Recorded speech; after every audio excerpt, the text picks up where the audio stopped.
네, 부동산 전략, 자산관리 전략의 모든 것이 공개됩니다. 부전자전 부동산, 안녕하세요. 진행의 김효선입니다. 저금리 시대 불안한 경제 상황에서 이 부동산으로 쏠렸었던 투자자들이 정부가 수립하는 각종 규제로 인해서 굉장히 혼돈스러운 그런 상황이라고 합니다. 특히나 그동안 안정성 그리고 수익성이 굉장히 높았다라고 손꼽아졌었던 이 아파트 투자 역시도요.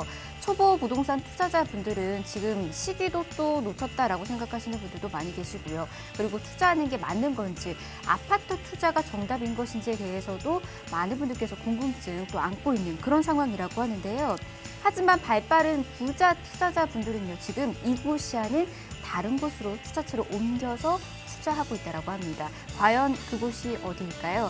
저희가 잠시 뒤에 그와 관련된 정보들 전해드리도록 하겠습니다. 오늘도 주목해 주시기 바라겠고요. 방송 중에 궁금하신 사항들은 전화와 문자 열어두고 있을 테니까 언제든지 주저하지 마시고 연락 주시기 바랍니다.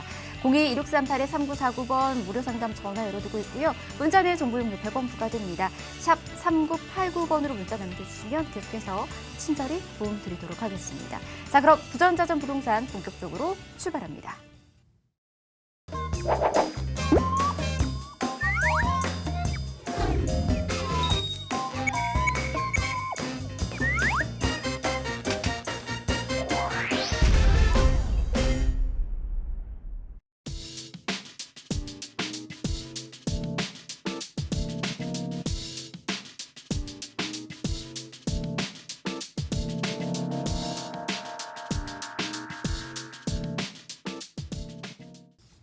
네, 부전자전 부동산 함께하고 계십니다. 자, 앞서서 제가 이 말씀 좀 전해드렸습니다. 요즘 정말 부자들은요, 이곳에 투자를 한다라는 얘기를 좀 전해드렸는데요. 어떤 곳인지 궁금해하시는 분들 좀 많이 계실 것 같은데 일단 이것부터 체크를 해두면 좋을 것 같습니다. 특히나 정말 많은 부동산 투자를 희망하시는 분들은요, 부동산에 있어서 투자의 방법 중 하나가 청약을 좀 떠오르셨을 텐데 요즘은 이 청약과 관련해서 너무나도 또 높다 보니까 이 벽에 대해서는 또 어떻게 생각하시는지 궁금해하시는 분들도 좀 많이 계시는 것 같더라고요. 자, 그 얘기부터 저희 전문가와 함께 나눠보도록 하겠습니다. 인사와 함께 들어보도록 할게요. 오늘 이 시간 이채빈 전문가와 함께 이야기 들어보도록 하겠습니다. 네. 혹시 지금 청약을 계속 준비하고 계셨다면 혹시 이 사실 알고 계신가요? 아파트를 증여할 수 없다면 청약을 증여를 받으시면 청약 점수가 높아집니다. 그래서 청약 점수를 높이고 싶다면 부모님의 청약을 받으면은 청약 점수가 높아집니다. 이제 곧 있으면 3기 신도시가 분양이 시작이 되죠. 그래서 지금 현재 청약 점수를 높여야 되고 준비하고 계시다면은요, 지금이 딱 시기라고 보실 수 있어요. 그래서 증여를 받으시면은 지금 이제 3기 신도시도 시작되고 또 전에 강의 드렸듯이 유휴부지들도 이제 나오기 시작하는 시기들이 다 이제 2022년, 3년 연달아서 있으니까 지금부터 준비하시면 좋을 것 같아서 강의를 준비했습니다.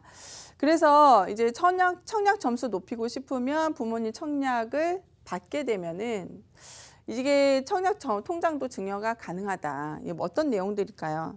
보시면은 이제 가점이 이제 83점 쌓으려면은 가점 점수들 많이 체크를 하시죠. 그래서 부양가족 6명, 그러니까 총 7인 가족일 때 35점, 그리고 무주택 기간 15년일 때 32점이죠.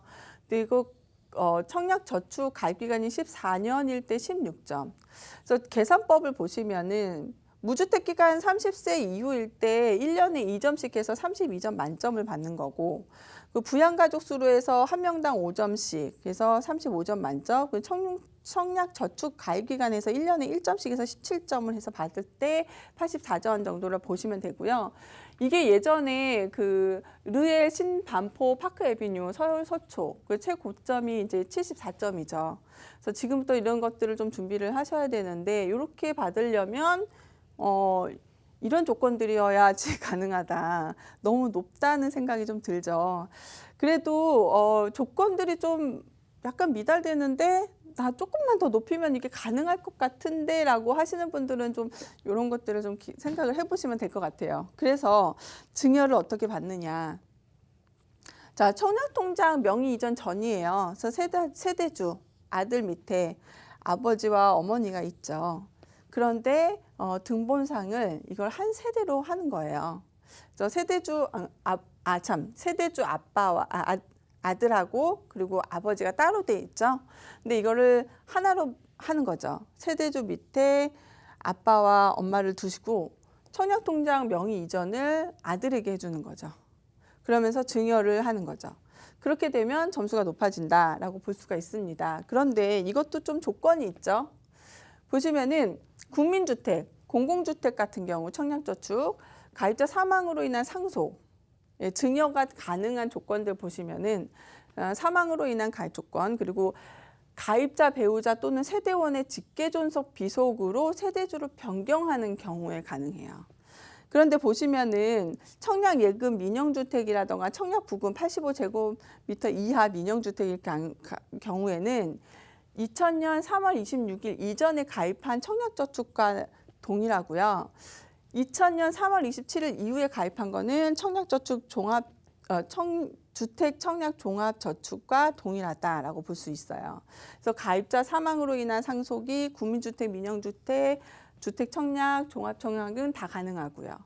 그러니까 요 이전에 가입한 거는 이제 청약 저축하고 요 조건들이 가입하지만 이후에 가입한 것들은 청약 종합 저축 요거와 가능하다라고 보실 수가 있죠. 그러니까 증여가 가능하다라고 보실 수가 있습니다. 그래서 기존 청약 같은 경우에 무주택 기간이 비교를 해보면 무주택 기간이 14점이다. 증여를 받게 되면 그대로이기는 하지만 부양가족 점수가 20점일 때 증여를 받게 되면 30점으로 늘어나죠. 그리고 청약통장 가입 기간이 8점인데 증여를 받게 되면 17점으로 늘어난다는 거. 요게 이제 가장 포인트라고 보실 수가 있습니다. 그래서 증여를 받게 되면 점수가 가장 높아지는 게 바로 이겁니다. 그래서 지금 부족한 부분들은 이렇게 채워가시면은 아까 앞에서 보여드렸던 71점이 83점이 될 수 있는 높은 청약 점수를 좀 가질 수 있는 좋은 방법이다라고 보실 수 있습니다. 그런데 지금 준비하시는 분들 있으시잖아요. 준비하시는 분들은 이런 것들 좀 체크해서 지금부터라도 준비하셔도 좋다고 보고 있습니다. 그래서 청약 점수 간절히 바라면 이루어질 수 있다. 근데 나는 아무리 노력해도 요건 안 될 것 같아요. 그런 분들은 상담 오세요. 굳이 청약에 스트레스를 받으면서 굳이 내 집 마련을 그렇게 하실 필요는 없으시고 아파트 갭 투자도 가능하고 서울에 내가 살기에 너무 실수요자 위주로 괜찮은 아파트들 아직도 있어요. 분명히 내가 여기 살면 조금 5년, 7년 살면 오를 만한 곳들은 있습니다. 투자를 목적으로 하시는 것 말고 실수요자들이 내가 살기에 좋은 집을 살고 싶다. 근데 여기가 괜찮아요? 저기가 괜찮아요? 고민되시는 분들 상담 주시면은요, 내가 사고 싶은 집을 좀 안내를 해드릴게요. 네, 이상 부동산 테라피의 이채민이었습니다. 네, 상담을 원하시는 분들은요. 아래 나가고 있는 번호로 연락 주시면 저희가 계속해서 도움 드리도록 하겠습니다. 02-2638-3949번 열어두고 있고요. 문자는 정보 용료 100원 부과됩니다. 샵 3989번으로 문자 남겨주시면 계속해서 저희가 도움 드리도록 하겠습니다.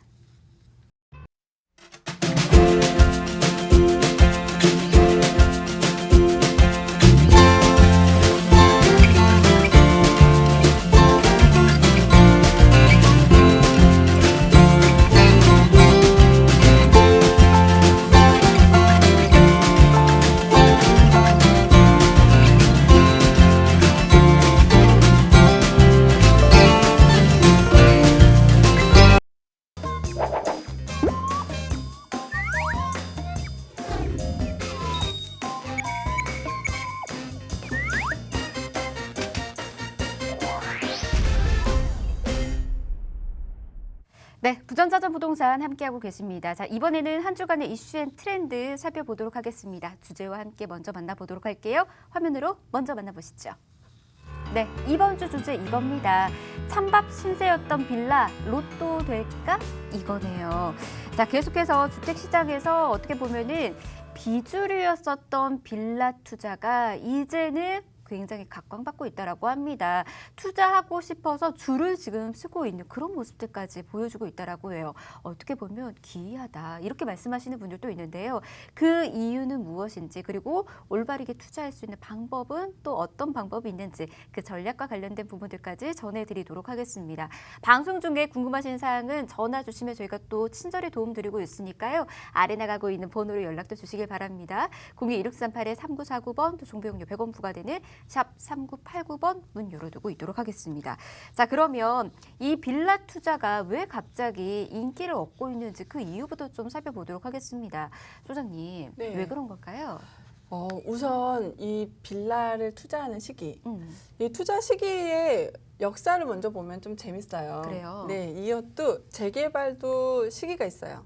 10년마다 한 번씩 돌아오잖아요. 네. 보면은 2000년 초반에 그 재개발 붐 또 일어났다가 또 지나서 지금 또 붐이 일어나는 이유. 네. 우리 간단히 좀 표를 작성을 했는데 2000년 이전에는 경매 투자 시기가 붐이었었어요. 왜일까요?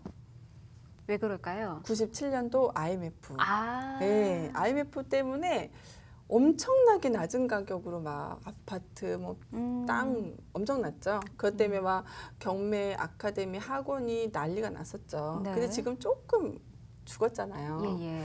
그때의 붐이었고, 자 2004년도에 분양권 투자 시기가 또 인기가 좋았죠. 그때는 이제 중소건설 회사들이 이제 법정 관리 들어가고 파산하고 이런 것들을 살리기 위해서 정부에서는 분양권 전매 자율화를 또 하기 시작했고, 네. 그러면서 이제 분양권 투자 시기가 일어났죠. 예. 이때 많은 사람들이 앞으로 아파트 가격이 많이 상승할 거라고, 많은 사람들이 아니고 소수의 사람들이죠. 소수의 사람들이 이제 아파트 가격이 상승할 거라고 이제 그때 사들였던 이런 발빠른 사람들이 있었다. 이런 게 이제 포인트였고, 2007년 이전에는 수도권 오피스텔 투자들 전월세가 바뀌는 패러다임의 시기였죠. 예. 그래서 그랬고, 왜냐하면 요때를 찾아보면은요, 2007년도에 GDP가 네. 굉장히 낮았어요. 우리나라가 24위. 네. 1990년대가 26위. 2만 좀 안 됐었나? 2007년도가. 그 지금은 3만 1천. 3만 천. 예, 선진국 딱 고 입성. 그럼 한 전이죠. 9위 정도까지는 오른 거잖아요. 지금이 11위. 아, 11위. 예, 지금 그래도 많이 11위. 올랐네요. 많이 올랐죠. 러시아를 뛰어넘었으니까. 음. 그렇게 됐죠. 그렇기 때문에 전월세 패러다임이 바뀌는 시기라 볼 수가 있죠. 네. 그리고 2012년이 지방 부동산 투자. 왜냐하면 이제 IMF가 풀리면서 서울에 이제 아파트 가격이 상승하니까 풍선 효과로 지방들이만 이제 일어나기 시작했죠. 근데 요 패턴이요, 사실 지금의 패턴이라 볼 수 있어요. 공급량이 막 없어가지고 서울이 막 오르자 어느 정도 오르니까 지방이 막 올랐죠. 지금 비슷한 거라고 보실 수 있어요. 예. 그리고 2016년 지방 수도권 아파트 투자가 또 일어나고 미분양 분양권들이 또 막 일어나기 시작했죠. 2019년 이후부터 이제 서울 재개발 빌라 그리고 아파트 투자들 일어났고, 2020년부터 이제 서울 재개발이랑 빌라 투자들이 이제 붐이 일어나는 시기가 된 거죠. 네. 그래서 지금 시기에 빌라가 왜 이렇게 폭발적인 인기가 일어났느냐, 이제 지금 서울의 모든 건축물들을 좀 보시면은 재개발이 이제 시작해야 되는 그 시기이다라고 볼 수가 있죠. 그래서 공공재개발이라던가 이제 소규모 재개발에 대한 이슈, 막 이런 것들이 좀 일어났기 때문에 가능하다. 그리고 또 하나가 있어요. 이제 인구 이동 자체가 지방에서 서울 쪽으로 많이 이동을 하잖아요. 그래서 서울 쪽으로 많이 이동을 하면서 지금 정부에서는 서울 쪽으로 인구가 계속 밀집되는 것들을 방지하기 위해서 서해안을 개발을 하고, 그리고 김해에다가 네이버 데이터 센터 차리고, 또 뭐 공항도 만들고, 또 뭐 창원이라던가 뭐 이런 데 대기업들을 분산을 시키고, 그런데 이런 것들이 결과적으로는 성공을 할 수 있을지 없을지는 아직 잘 모르지만, 네. 제가 요 대본을 쓰면서 이게 과연 성공할까를 좀 생각을 해봤어요. 네. 근데 5개의 많은 나라들이 이 중심가로 인구가 밀집되는 것들을 방지하기 위해서 다른 지역에다가 이런 것들을 많이 만들어가지고 뭐 신도시라던가 뭐 산업도시라던가 이런 것들 만들었는데 다 실패를 했는데 딱 하나 성공한 데가 있어요. 어디예요? 어딜까요? 어딜까요? 좀 짐작이 잘 안 되는데. 우리 굉장히 익숙한 거예요. 미국의 실리콘밸리. 아. 서해안을 개발을 해서 샌프란시스코와 가까운 곳에 두었죠. 예, 예. 근데 우리나라 지금 현재 서해안 개발하는 것들이 바로 어떻게 보면 비슷한 벤치마킹이라 볼 수 있어요. 산업단지들을 형성하고. 근데 실리콘밸리도 이제 100% 성공한 거라고 볼 수는 없지만 네. 어쨌든 간에 거의 20% 이상은 성공했다고 볼 수 있어요. 결과적으로는 결론을 말하면 중심가로 모여드는 인구들은 결과적으로 막을 수는 없었다. 이게 결과적인 거예요. 네. 그래서 중심가의 폭발적인 몰려드는 인구를 막을 수 없기 때문에 지금 현재 이런 것들을 감지한 사람들은 계속적인 서울의 중심가로 빌라를 매매할 수밖에 없었던 이유이다. 이렇게 볼 수가 있는데 하나 더 재밌는 걸 좀 보여드릴게요. 네. 그러면 빌라 매매 어떻게 해야 되지? 어디 해야 되지? 막 이런 고민들 되잖아요. 네네. 그래서 제가 서울 쪽에 예전에 70년대, 80년대, 90년대, 2000년대 건축물들이 점점 밀집되기 시작한 그 지역들을 이제 분포된 색깔별로 좀 준비를 했는데 네. 요거를 좀 집중해서 보시면은 70년대, 80년대, 90년대, 2000년대 네 차례를 이제 천천히 보여드리면 거기에 겹치는 부분들은 이제 재개발 지역으로 좀 예상을 하시면서 사주셔도 돼요. 오. 왜냐하면 그 70년 계속 연도별로 되잖아요. 예, 예. 그러면은 내가 만약에 신축 빌라 많이 들어섰다 고민할 필요가 없는 게 80년대께 다시 신축 빌라 되면 90년대께 또 연한이 차지고 2000년대께 또 지나면 연한이 차지고 그렇기 때문에 노후도는 계속 맞춰질 수밖에 없다. 그래서 이걸 계속 보시면은 겹치는 지역들이 네. 딱 세 군데가 있어요. 그래서 저 요걸 계속 이렇게 한 번만 더 돌려주세요. 네. 그래서 시청자분들 요거 한번 보시고요. 여기 지역 겹친다라고 생각하는 곳에 한번 표시를 해보세요, 지도에. 네. 그래서 빨간 부분들이 이제 주택 밀도가 높은 지역이거든요. 네. 그래서 그런 데를 이제 보시면 될 것 같고요. 그래서 이렇게 정리해요. 사실 요 대본 준비하면서 옛날 세계의 다른 나라들의 주택 밀집 중심가의 그 주택이 밀집되면서 인구 이동하면서 자료를 찾아보는데 너무 많은 거예요. 이걸 다 보여줄 수가 없어서 조금 서운함이 있어요.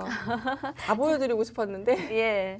그래요. 뭐 그런 부분들은 사실은 네. 이제 저희가 상담을 통해서 속 시원하게 또 알려드리고 있으니까 그런 아쉬움은 여러분 연락 주셔서 궁금증 풀어가시면 좋을 것 같고요. 저는 이제 지도도 보고 그다음에 앞으로의 그 전에 이제 우리의 부동산의 흐름들을 좀 살펴보니까 이런 생각이 좀 들더라고요. 이 부동산 투자 아니면 또 공부해 보셨던 분들은 부동산에 있어서 좀 자주 하는 말은 사이클이 늘 돌아가고 있다라는 말씀 좀 많이 하고 있잖아요. 이처럼 계속해서 돌아가고 있고 그 모습을 이 역사를 통해서 또 알게 되는구나 이런 생각이 또 듭니다. 그래서 빌라 투자할 수 있는 그 시기가 지금으로서 또 왔구나. 뭐 이런 생각이 좀 듭니다. 투자 계획하시는 분들은 이 부분 꼭 알아두시고 여러분들 또 이와 관련된 투자 전략들 세워나가시면 좋을 것 같아요. 자, 그러면 이제 어느 정도의 매매가도 좀 이렇게 바뀌어 가고 있는지 이 흐름들도 좀 알아보도록 하겠습니다. 매매 가격 변동률은 좀 어떤가요? 네. 사실 이게 서울 빌라의 매매 가격 변동률이 제일 좋았어요. 네. 근데 수도권은 그냥 특정적인 곳, 그러니까 재개발이 진행되는 곳만. 네. 그래서 서울 쪽만 계속 볼게요. 네. 이렇게 보시면은 2020년 10월부터 해서 11월, 12월에 조금씩만 올랐는데 2021년 1월에 폭발적이죠. 이게 바로 이제 재개발에 대한 기대 심리. 그리고 앞으로 주택 가격이 크게 상승할 거라는 기대 심리. 예, 그리고 또 하나가 있어요.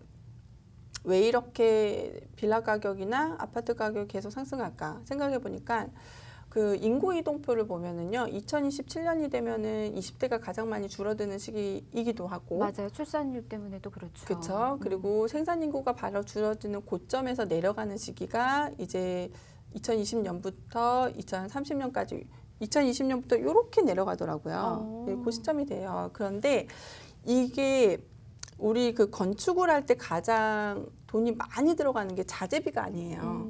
인건비예요. 인건비인데 공사장의 그 공사 인원들이 많이 투입이 되면 우리나라는 지금 현재 일일 인건비가 공사장의 인건비가 한 26만 원에서 32만 원. 근데 이 생산 인구가 줄어든 나라들의 평균 인건비가 70만 원대에서 많게는 100만 원이 넘어가요. 그럼 자 보세요. 26만 원에서 70만 원에서 100만 원대로 넘어가면 이게 고스란히 매매 가격에 그대로 반영이 되죠. 네.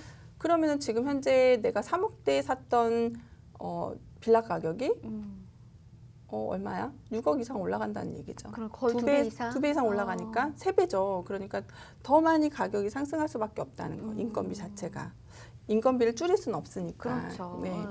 그래서 그런 부분들을 생각을 해볼 때 매매 가격이 상승할 수밖에 없으니까 미리 사두는 거라 보실 수도 있는 거죠.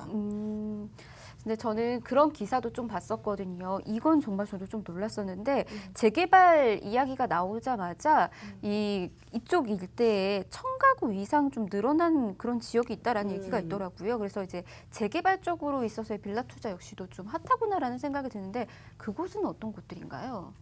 네, 그래서 여기 신축허가 증가한 곳들이 되게 많잖아요. 예. 네, 그런데 사실은 공공재개발 발표가 나면서 가장 많이들 질문을 하는 게 9월 21일 날 발표를 했는데 과연 제가 분양 자격이 있나요? 라는 많은 얘기들을 해요. 근데 공모 전에 이제 건축 허가가 난 부분에 대해서는 사실 구청에서는 분양을 그 자격을 줘야 하는 게 사실은 맞습니다. 그래서 이런 것들을 보면은 이제 뉴스를 하나 선정해서 봤는데요. 3월에 2차 선정되면서 후보지 47곳에 건축허가 전수 조사가 나가죠. 그래서 뒷북 대책으로 투기 바람이 이제 이렇게 일어났다는 내용들로 이제 분양 자격이 못 받을 수도 있다라는 이런 얘기들인데 사실 건축허가가 난 부분에 대해서는 분양권이 저는 나온다는 가능성이 되게 높게 생각을 하고 있습니다. 예. 그리고 보면 옛 고덕 1구역 같은 경우에 분양 건수 자체가 11건이 넘었죠. 그리고 2-1구역이 10건이 넘었고 예. 거의 한 이런 발표 이후로 다 평균적으로 한 10건 정도로 이렇게 발표가 났어요. 그리고 네. 장이 11구역, 그리고 9구역, 뭐 성북 1구역, 수색 14구역까지 해서 계속적으로 이렇게 늘어났는데 네. 이런 또 사실 발 빠르게 준비하시는 분들은 이런 것도 이제 분양권이 나올 거라고 생각하고 많이들 매수를 해서 이제 매매율이 굉장히 증가를 한다라고 이렇게 볼 수가 있어요. 사실은 방금 이 표 안에 있었던 그 지역 같은 경우에는 상담으로도 굉장히 많이 들어오는 지역이었던 것 같아요. 이제 맞아요. 그만큼 기대 심리가 크기 때문에 많은 사람들이 관심을 가지고 이와 관련해서 이제 전략적인 부분에 있어서 문의도 좀 많았던 것 같습니다. 그러면 사실 이제 우리 투자에 있어서는 항상 이렇게 투자하시는 분들도 좀 많이 있으시잖아요. 경매 투자. 근데 빌라 부분에서는 경매 동향이 좀 어떤지 이것도 좀 궁금한데 있을까요, 자료가? 있죠. 예. 그래서 경매 동향도 상당히 경쟁률도 높은 편에다가 낙찰률도 꽤 높아요. 그래요? 그래서 표로 보시면은요, 경매 연립다세대 경매 낙찰률 보시면은 2020년 보시면은 낙찰률이 26.9%, 0.9%. 낙찰가율이 85.21. 네. 그러니까 한 번만 유찰되면 이제 바로 낙찰이 된다는 거죠. 예. 응찰수는 2%. 예. 그리고 그렇게 해서 10월, 11월, 12월 달 보시면요 엄청나요. 2020년 12월 43.28. 와우. 2배로 늘어나죠. 네. 그리고 21년 1월에 예. 41%까지 늘어난다는 거. 그래서 이 서울의 빌라는 이렇게 정의할 수 있을 것 같아요. 썩어도 준치. 썩어도 준치? 네. 이유가 뭘까요? 준치가 되게 맛있잖아요. 맛있죠. 썩어도 맛있다는 거죠. 예. 그래서 썩어도 그만큼 준치라는 가치가 있다라는 건가요? 썩어도 준치. 그래도 뭐 10년, 20년 전에 샀던 빌라가 지금 현재 서울 빌라가 떨어진 게 있나요? 다 가격이 상승했죠. 계속해서 그래서, 상승할 수 있고요. 예. 그래서 뭐 장기 투자로 생각하고 앞으로 뭐 이거를 내 자녀에게도 증여하면 수익형으로 보고 자녀에게도 뭐 줄 거를 생각한다면 그냥 썩어도 준치다 생각하고 사시는 분들도 저는 뭐 긍정적으로 보셔도 좋다고 보고 있어요. 근데 앞으로는 서울에 아파트를 지을 수 있는 땅 자체가 너무 부족하니까 네. 긍정적으로 볼 수 있다고 볼 수 있어요. 근데 저는 이제 말씀해 주시면서 썩어도 준치 얘기까지 나올 정도면 그만한 가치가 있다라는 건데 사실 저는 좀 걱정되는 건 정부에서 각종 규제가 늘 너무나 많이 쏟아져 나오고 있잖아요. 그렇다 보니까 이 역시도 이게 정말 준치에 해당이 되는 걸까? 이런 생각이 좀 들기는 하거든요. 투자 괜찮을까요? 제가 그 법안을 좀 많이 봤는데 네. 그 정비법안이 점점 바뀌고 있어요. 좀 완화된다고 할 수가 있죠. 예. 그럼 그렇게 된다면 이제 빌라의 이제 노후도 맞지 않는 부분들도 계속적으로 노후도를 완화시켜주고 주거정비 지수라고 해서 이제 주민들의 동의율이 높아지면 아파트를 이제 공급해주겠다라는 것들이 좀 담아 있다라고 볼 수가 있어요. 그래서 공급 확대를 서울 쪽으로 더 많이 할 수밖에 없거든요. 네. 그렇지 않으면 계속 가격이 상승하니까. 그리고 정부도 공급을 계속 확대해야 하는 그 시기가 있어요. 네. 근데 그 시기에 맞춰서 이걸 하지 않으면 기회는 또 놓치니까. 이제 얼마 전에 그 홍콩에서 그 건축하는 걸 봤어요. 네. 혹시 찾아보면 나올 거예요. 인건비가 비싸니까 그 이게 동그란 그 뭐라 그러지 그거를 터널? 터널? 동그란 그 시멘트 되게 큰 대형 시멘트를 그냥 갖다 놓고 그 안에다가 이제 가구들을 놓고 거기서 사는 내 자료를 준비할 걸.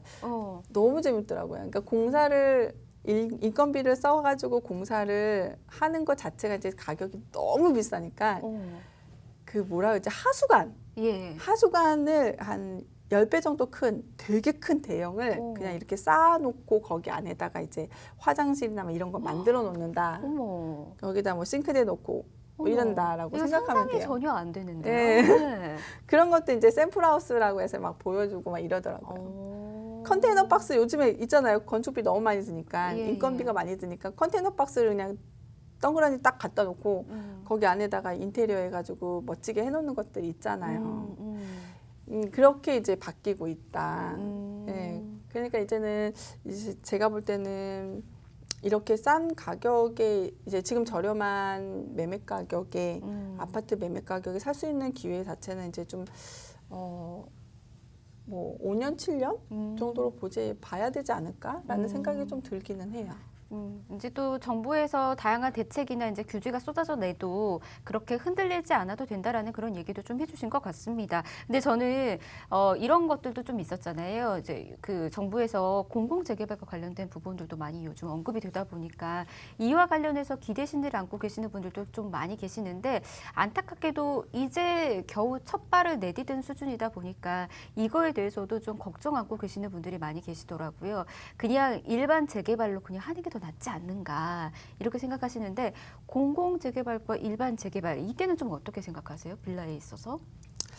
사실은 그 공공재개발하고 일반 재개발을 제가 좀 비교해서 계산을 좀 해봤어요. 예, 그런데 이게 그 뭐라 그럴까 추가 분담금에 있어서는 공공재개발이 사실 많아요. 네. 감정평가가 공공재개발이 낮아요. 그러면 예를 들어서 내가 2층에 이쪽에 단독주택을 갖고 있다. 근데 감정평가가 공공재개발 같은 경우에는 10억이 나왔는데 분양가가 12억이다. 그럼 제가 2억을 더 내야 돼요. 예. 그리고 우선 분양권을 받는 거죠. 그리고 2개가 나올 수가 있는데 하나만 가져갈 수 있어요. 그런데 일반 재개발 같은 경우에는 이게 감정평가가 15억 나오는데 일반 분양가가 12억 나와요. 그러니까 일반 재개발이 감평이 더 높게 나온다고 볼 수 있어요. 네, 예. 비례율 뭐 수익 비례율 같은 경우에도 또 더 높다고 볼 수가 있고 그렇게 되면 한 3억 정도를 내가 더 이익이 남는다라고 볼 수가 있는 거죠. 네네. 그래서 나중에 이 공공재개발에 대해서 막 나중에는 좀 주민들의 반대가 있지 않을까라는 생각은 좀 하고는 있어요. 예. 그리고 다만 여기 지역의 주민분들이 이제 그 노인분들이 많으시면 사실 공공재개발이 더 좋기는 해요. 단기성이거든요. 예. 5년 안에 이 아파트를 내가 입주할 수 있다는 것 자체가 얼마나 좋아요. 그렇죠. 그런데 일반 재개발은 15년이거든요. 예. 그렇기 때문에 사실은 단기성으로 보면 공공재개발이 훨씬 나아요. 근데 공공재개발에서 이렇게 간평이 나오고 이렇게 줄 수밖에 없는 이유가 단기간으로 하려고 하면은 거기에 대한 많은 인력들이 투입이 되어서 거기에 소모되기 때문에 어쩔 수가 없다라고 볼 수가 있죠. 근데 네. 어떻게 보면 투자 가치에 있어서는 공공재개발보다는 일반재개발이 나에게는 또 수익이 되겠지만 이제 뭐 부모님 세대에게는 공공재개발이 훨씬 더 낫다라고 볼 수가 있을 것 같아요. 네, 어떻게 보면 이제 안정성에 대한 문제이지 않을까 싶습니다. 그러니까 어느 정도의 가치를 떠나서 사업의 속도나 아니면 이제 그런 부분들에서는 조금 더 공공재개발 쪽이 좀 더 믿을 수가 있을 수도 있으니까요. 이 이야기 또 이렇게 좀 전해드렸습니다. 그렇다면은 이제 이 부분도 좀 궁금해하실 것 같아요. 굉장히 재개발하면은 늘 떠올랐었던 그리고 상담도 굉장히 많았었던 장인 뉴타운 이곳은 또 어떻게 보시는지 가치에 대해서 또 어떻게 생각하세요? 이 장인 뉴타운 같은 경우에는 처음에는 예. 이렇게 붐이 일어났잖아요. 그래서 처음에 붐이 확 일어났을 때는 막 장인 뉴타운 너무 지금 수그러들었죠. 조금 수그러들긴 했죠. 네, 그렇죠. 근데 사실은 지금도 저는 아직도 저평가되었다고 보고 있어요. 아직까지요? 네, 오. 적정 아파트 가격은 저는 아마 20억은 넘을 거라고 예상을 하고 있는데 네. 지금 장인 뉴타운의 미래를 보는 사람들은 5년, 7년 뒤에 웃음을 지을 거고, 네. 영등포를 무시했던 사람들이 지금 와서 왜 내가 저걸 사지 않았을까 후회한 것과 같죠. 예. 그 지역의 가치는 지도에서 볼 수 있고 네. 앞으로의 계획에서 볼 수 있어요. 이거 명언이다. 지도에서 보면은 장유타운은요 강북 그러니까 강을 중심으로 북쪽에 있는 지도를 쫙 동그랗게 그 지도를 딱 표시해서 보면 딱 중심에 있어요. 그래서 강남으로 오기에도 20-30분, 강북에서 어느 지역을 가도 다 20-30분. 입지적인 장점. 너무 좋죠. 근데 GTX까지 들어섰죠. GTX가 거기 왜 들어갈까를 좀 생각을 해보면 될 것 같아요. 네. 그래서 그런 부분들 좀 생각해 보면 좀 좋을 것 같아요. 그러면은 이제 장인 뉴타운 같은 경우는 이제 구역이 좀 나뉘어져 있잖아요. 이제 뭐 11구역 많은 분들이 이제 또 생각하셨던 것 같기도 하지만 가치 있는 그 중에서도 가치 있는 곳 어디라고 생각하세요? 저는 이제 11구역이죠. 역시나 11구역이구나. 네. 사실 지금 그 옆에 6구역 같은 경우에는 이제 토목공사 들어가면서 피가 7억이 붙었잖아요. 예. 근데 그거를 굳이 살려면 이제 이런 거죠. 이제 초기 투자는 수익률이 이만큼이라면은 예. 지금 들어가면은 요만큼 줄어드는 거 똑같죠. 근데 나는 그래도 안정적으로 그렇게 할래라고 하면 요만큼 수익률을 먹고도 그냥 하는 거고. 네. 근데 나는 더 크게 할래라고 하면 그렇게 가는 건데. 네. 근데 11구역 같은 경우에는 두 가지가 가능해요. 가로주택도 가능하고 역세권 개발도 가능해요. 출구에서 350m로 이제 직각으로 이렇게 쟀을 때 그 안에까지 가능하니까 네. 그렇게 쟀을 때 11구역이 가능하거든요. 그래서 그거가 가능하고 그리고 이렇게 진행을 할 때 이제 11구역 같은 경우에는 80%의 가능성은 가지고 가시고 리스크의 20%는 가져가셔야 돼서 이런 거는 이제 초기 투자를 과감하게 하시는 분들에게는 좀 자금력이 없는데 리스크가 있어도 좀 크게 하고 싶다 하시는 분들 그런데 나는 안정적으로 자금력도 있다라고 하시는 분들은 이제 사업성인 인가가 난 것들 사실 15구역도 되게 괜찮아요. 15구역도요? 예, 15구역 같은 경우에는 지금 그 조합 설립인가 신청 들어갔거든요. 예. 들어간 시점이고 그런 부분에 있어서 거기도 역세권이고 대단지 아파트가 들어서는 곳이니까 네. 그리고 9구역 같은 것도 9구역도 좋아요. 9구역도요? 네. 이 정도면 모든 곳이 다 괜찮다라는 뜻인데 잠깐만요. 네. 신빙성이 조금 떨어지는 것 떨어지죠. 같은데요. 근데 네. 저는 사실 9구역은 걸어가 봤는데 7분 정도여가지고 제가 좋아하는 구역은 사실 6구역, 11구역이에요. 6구역, 11구역, 네. 15구역. 그 곳들은 다 괜찮다라는. 메인 지역 라인. 네. 너무 알겠습니다. 편파적으로 한쪽만 얘기하는 것 같아서 제가 좀 분산해서 얘기했을 뿐이에요. 네, 알겠습니다. 근데 각각의 매력들이 분명 존재하기 때문에 이렇게 말씀해 주시는 것 같은데 이제 구구역도 말씀해 주셨잖아요. 뭐 8구역, 9구역 이쪽에도 관심 갖고 계시는 분들이 좀 있으신 것 같은데 그럼 그곳을 좀 주목해 봐야 하니까 좀 정리를 하자면 뭐라고 할 수가 있을까요? 8구역과 9구역 같은 경우는 지금 사실 조합원 분양가가 생각 외로 좀 저렴한 편이에요. 네. 그래서 나중에 일반 분양가가 형성이 되고 네. 조합원 명부가 작성이 돼서 이렇게 진행이 되게 되면은 비례율도 좋고 나중에 시세 차익도 크게 볼 수 있을 것 같아요. 네. 그래서 일반 분양가가 이렇게 9구역 같은 경우에 제가 좋다고 얘기하는 이유가 조합원이 작아요. 예. 그리고 나중에 그 일반 분양되는 시기 자체가 얘가 어느 정도 가치가 크게 형성됐을 때의 일반 분양을 하기 때문에 지금 들어가시기 좋다라고 얘기를 하는 거죠. 어떻게 보면 시기상은 지금이 굉장히 좋은 시기이다라는 그쵸. 거 이렇게 네. 좀 알려드린 것 같습니다. 저는 이제 우리 소장님하고 얘기를 하다 보면은 임장 활동의 중요성을 좀 많이 느끼게 되는 것 같아요. 네. 항상 먼저 임장 활동을 갔다 오고 난 이후에 늘 얘기를 해주시잖아요. 네. 그렇다 보니까 내가 이제 재개발과 관련해서 관심 있는 지역이 있다라고 하면 그 지역을 한번 쭉 걸어서 앞으로의 미래를 상상해 보는 것도 되게 좋은 그런 이제 투자자의 모습이지 않을까 그렇죠.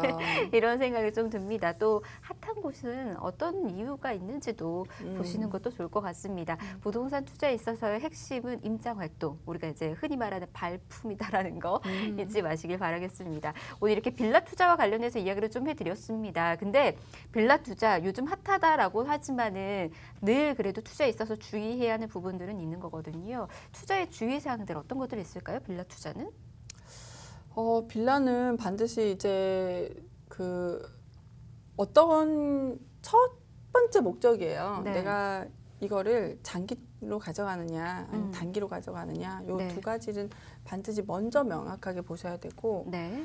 그리고 어떤 목적이냐, 네. 두 번째는 수익이냐, 아니면은 내가 이걸 시세 차익을 볼 것이냐. 네. 그럼 시세 차익을 볼 거면 장기로 갈 거냐, 요것도 이제 그렇게 나누는 거죠. 그러면은 만약에 이거 장기로 가고 싶다, 그러면은 동의서 걷기 전에 들어가는 거고, 예. 그럼 단기로 가고 싶다라고 하면은 이제 조합 설립인가 신청 들어가기 직전이나 들어갔을 때 요쯤에서 좀 진행하시는 게 좋을 것 같고, 요즘에는 사실 너무 많은 분들이 발 빠르잖아요. 네. 그러니까 조합 설립인가 나고 나서는 시세 반영이 많이 됐기 때문에 사실 저는 사실 제 입장에서는 그땐 잘 안 들어가요. 그래서 동의서를 받고 있는 중이거나 조합 명부가 이제 작성이 되어서 조합 설립인가 신청 들어가는 그 시점쯤을 많이 하죠. 이제 노후도도 보고 밀집도도 보고 뭐 여러 가지 그 기반 시설이단가 이런 것들 보고선 들어가요.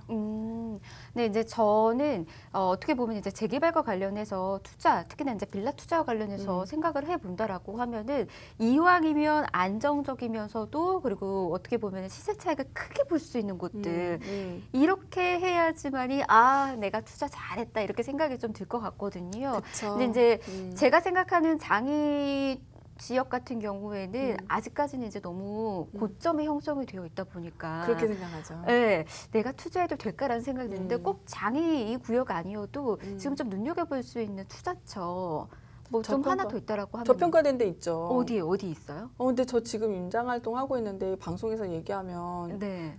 이거 너무 저기 한 거 아니에요? 아니요. 그러니까 같이 한번 가볼까요? 어딘지 알려주시면 한번 저도 임장 활동도 해보고 뭐 투자겠다는 건 아니지만 예. 저기 지금 제가 사실은 구로동 쪽을 보고 있어요. 구로동 쪽이요? 네, 예. 구로동 쪽 보고 있는데 그렇게 생각하면 돼요. 옛날에 영등포에 사람들이 굉장히 별로 안 좋아했잖아요. 네. 되게 안 좋아했죠. 네. 근데 그 정말 안 좋고 못 사는 사람들이 모여 사는 곳 지저분하고 그랬던 곳에 경방필 백화점이 있었죠. 예. 근데 걔가 어떻게 됐어요? 신세계 백화점 인수하면서 엄청 바뀌었죠. 좋아졌죠. 예. 롯데백화점 들어왔고 그렇죠. 그렇게 되면서 엄청 발전됐죠. 네. 그러면 신도림으로 가볼게요. 신도림. 신도림이 역 2개 생기면서 네. 거기가 어떻게 됐을까요? 현대백화점 들어왔죠. 들어왔죠. 그래서 거기 주변 엄청 깨끗해졌죠. 눈부시게 밝혔어요. 그렇죠. 네. 그 다음으로 내려오는 곳은 구로역이죠. 그렇죠. 자, 그럼 구로역 볼게요. 구로역은 예. 애경백화점 있죠. 예. 백화점이 왜 생겼을까요?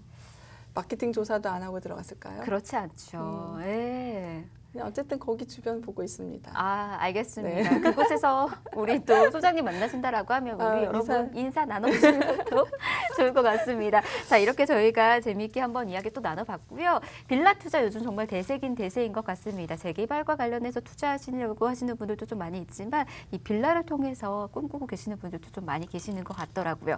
오늘의 이슈 이쯤에서 좀 정리를 하도록 할게요. 어떻게 정리할 수 있을까요? 네, 70년대 이전부터 그 주택 밀집도가 좋은 지역들, 해제 지역들을 찾아서 투자를 하면은 개발도 생각해 볼 수 있고 또 수익형도 생각해 볼 수 있습니다. 이런 쪽으로 좀 보시면 좋을 것 같고요. 빌라 투자를 재개발의 가능성을 보고 접근을 한다면은 지역 분석은 반드시 중요합니다. 그래서 추진위가 예전에 진행을 했는지 그렇게 해서 무산된 곳은 다시 한번 동의서를 걷기는 좀 쉬우니까 이런 지역도 분석하기 재밌죠. 빌라 투자는 지도에서 위치에서 지역의 가치가 나타난다는 거 반드시 명심을 하시면 좋을 것 같습니다. 네, 이렇게 해서 여러분들도 빌라 투자 한번 계획해 보시는 것도 좋을 것 같습니다. 사실은 아파트가 늘 정답이다라고 생각하시는 분들도 계시긴 하시겠지만 이 시대의 흐름이 또 바뀌어 가고 있거든요. 부동산의 사이클이 이렇게 변화되고 있다라는 거 잊지 마시고 여러분들도 이 투자에 있어서 전략 세우실 때 참고하시길 바랍니다. 더 궁금하신 사항들 그리고 빌라 투자에 있어서 전략이 또 필요하셨던 분들도 연락 주셔서 관련된 도움 받아보시길 바랍니다. 02-1638-3949번 또 정보용료 100원 부과되는 샵 3989번 열어두고 기다리고 있도록 하겠습니다.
네, 부전자전 부동산 함께하고 계십니다. 자, 이번에는 여러분의 부동산 고민들 해결해 드리는 시간 이름하여 채빈 언니에게 물어봐 시간 가져보도록 하겠습니다. 계속해서 부동산 고민 풀고 싶으신 분들 그리고 우리 채빈 전문가가 아닌 언니에게 속 시원하게 고민 상담하시고 싶으신 분들은 연락 주시길 바랍니다.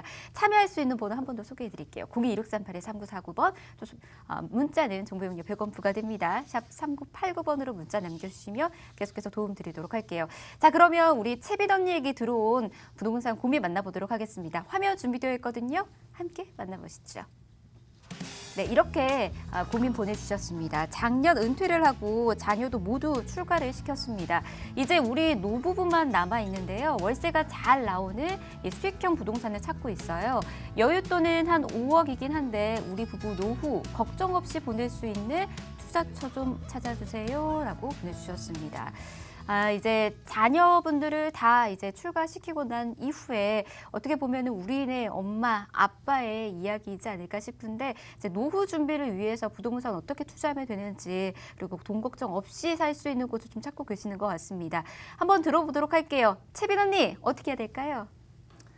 네, 가장 수익률이 앞으로 좋을 곳들을 많이 찾아봤는데요. 물론 상가들도 있습니다. 그런데 사실 이번에 코로나를 겪으면서 상가는 추천드리기가 선뜻 살짝 무서워지더라고요. 그래도 주택은 코로나로 와 상관없이 환금성도 좋고 계속적인 뭐 재개발 이슈라던가 여러 가지로 인해서 수익과 시세 차이 같이 갈 수 있기 때문에 그런 곳들을 좀 찾아봤거든요.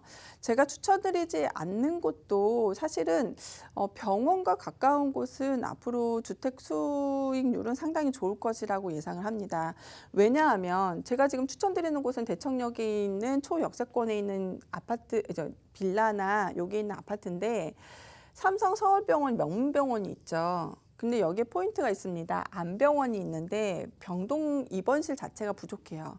그래서 중증 환자도 수술을 하면 다음날 퇴원을 해야 되기 때문에 요 앞에서 주택을 임대를 해서 6개월 혹은 1년까지도 거주를 한다는 거죠. 또 하나는 여기 말고도 제가 보고 있는 데가 이제 강북 삼성병원이라던가 아니면 해화동의 이제 서울병원 앞쪽인데 앞으로는 암이 계속적으로 늘어날 겁니다. 2016년에 통계 자료들을 보면은 암 발생률이 1.6배 늘어났고 2019년에는 3배 이상 늘어났고 앞으로는 10배 이상 늘어날 것으로 예상을 하기 때문에 이런 부분에 있어서는 이 병원 명문병원 앞쪽에 있어서는 계속적인 수익률이 좋을 거라고 예상을 하고 있고요. 이쪽이 지금 현재 삼성병원이 주차장으로 사용을 하고 있는데 앞으로 여기가 이제 외국인 전용 그 요양 호텔 같은 게 이제 들어올 예정입니다. 예정이에요. 확정은 아니고요. 그 얘기는 여기에 이제 안병원에 이제 수술 환자들이 머무를 곳이 없기 때문에 항상 요 주변에서는 이 수익률이 굉장히 좋았다는 게 이제 포인트입니다. 게다가 앞으로 시세 차익도 좀 기대해 볼 수 있었던 거는 여기서 이렇게 가서 직진을 하면은 바로 삼성동이고 삼성역이죠. 게다가 영동대로 지하와 지하 6층까지 파고 또 전국의 모든 버스 노선 그리고 GTX 노선과 미래 신사선도 다 모이기 때문에 앞으로 개발 가능성도 상당히 크게 갖고 있다라는 게 포인트입니다. 그래서 여기 보시면 또 개발이 가능한데 지구 단위 계획까지 되어 있죠. 그래서 갖고 계시다가 개발이 되게 되면 아파트도 한 채 가질 수 있고 그 아파트도 당연히 나중에는 수익형으로도 돌릴 수 있는 그런 가능성도 갖고 있다라고 볼 수 있고요. 여기 예전에 재개발이 추진이 되어 진행을 하다가 20년 만에 무산이 되기도 했습니다. 그래서 다시 추진하게 되면 가능성도 높게 보실 수가 있습니다. 게다가 아까 전에 말씀드렸듯이 GBC 건립까지 해서 지상 105층 그리고 롯데타워는 이미 5년 전에 120층까지 지었죠. 서울에서 120층 대기업이 먼저 들어온 곳이 어떤 지역도 없었죠. 삼성 말고는. 그리고 105층도 현대 GBC가 들어오는 곳이 삼성이 처음이죠. 그렇다면 전체적으로 봤을 때는 삼성이 결과적으로는 굉장히 중심지일 수밖에 없다. 그래서 앞으로는 이 빌라 가격도 내가 거기에 점 하나만 찍어도 대지 가격이 계속 상승하는 곳이 여기일 수밖에 없다. 그래서 수익형으로 갖고 있을 시대에 나중에 내가 환금성도 굉장히 좋아질 거고 나중에 가격도 올려받을 수 있는 가능성을 굉장히 크게 갖고 있다라는 그런 큰 희망적인 것도 갖고 있습니다. 그래서 이게 영동대로 지화화인데요. 보시면 위례 신사선도 들어오고 A노선, C노선, GTX, 승강장도 들어오죠. 게다가 전국의 버스 노선들이 여기에 많이 들어옵니다. 그리고 버스 노선 자체가 50개가 넘기 때문에 그리고 택시, 버스, 지상 광장에는 또 모여드는 곳들도 있고 여기에 또 GBC가 같이 연결이 되기 때문에 앞으로 인구 유발 자체가 120만 명 이상이 늘어날 것으로도 예상하기 때문에 개발 가능성과 수익형으로 상당히 좋은 위치적으로 갖고 있다라고 정리해 드릴 수가 있겠습니다. 네, 이렇게 일원동 중심으로 좀 설명 도와드렸습니다. 아무래도 이곳 자체가 워낙에 굵직한 개발 호재들이 이루어질 예정인 곳이다 보니까는 앞으로의 집가 상승 좀 기대해 볼 수 있는 곳이지 않나 싶습니다. 찬찬히 한번 살펴보시길 바라겠고요. 임장 활동하시는 것도 좋을 것 같습니다. 궁금하신 사항들 더 있으시다면 또 언제든지 연락 주시면 우리 채빈 언니와 함께 도움 드릴 테니까 연락 주시길 바라겠고요. 이 밖에도 투자 지금 고민하시는 분들 나는 이제 소액 투자로 좀 접근하고 싶은데 좋은 투자처 없는 이와 관련해서 궁금증 안고 계시는 분들도 연락 주시면 계속해서 도움드리도록 하겠습니다. 021638-3949번 또 정보용료 100원 부과되는 샵 3989번 여러분을 위해서 문 열어두고 기다리고 있도록 하겠습니다. 자, 저희가 준비한 소식 오늘 여기까지입니다. 방송이 끝나고 난 이후에도 계속해서 도움드릴 수 있도록 번호는 열어둘 테니까 연락 주시길 바라겠고요. 아울러 저희 프로그램에서 제공해드리는 정보는 투자에 대한 조언일 뿐입니다. 투자에 대한 판단이나 책임 투자자 본인에게 있다는 점, 이 점 꼭 유의하시길 바랍니다.